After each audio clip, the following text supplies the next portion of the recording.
Anyways, what's happened since 1989, as far as I'm concerned, is that intellectuals, who are often possessed by the worst sorts of demons because they actually think that their intelligence can guide them properly in like the complex moral landscape.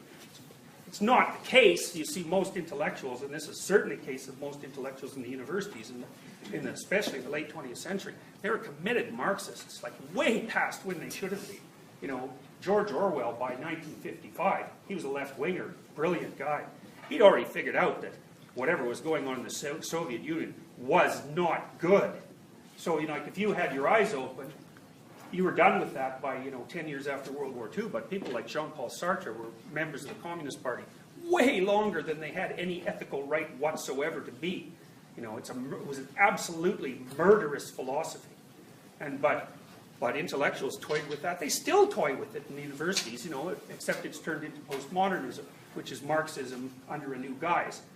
And a lot of the postmodern thought is not only left-wing disguised, but it's also nihilistic. And that's actually the other problem that the death of God produces. One is, okay, I don't have a religious foundation. I don't have any foundation under my feet to buttress my moral claims, or even to sort of help me determine what life is worth in the face of tragedy. So I need something to replace that, and then poof, that's the state, which is a really bad replacement. Because if you think God's bad, like, you just try Stalin on for size for a while. And Mao as well, and Hitler as well. It's not like this was a phenomenon that was only linked to one, say, culture of people. Everybody became susceptible to it, and the same murderous thing happened every time people tried that.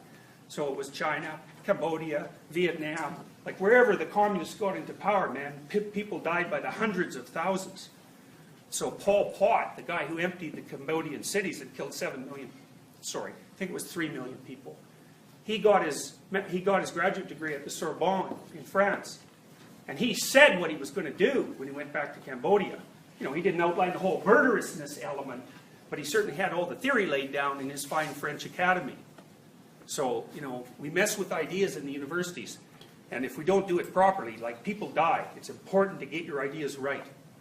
So, one answer to the death of God is you worship the state. The other is you worship nothing. It's nihilism. There's no distinction between anything. And everything is pointless.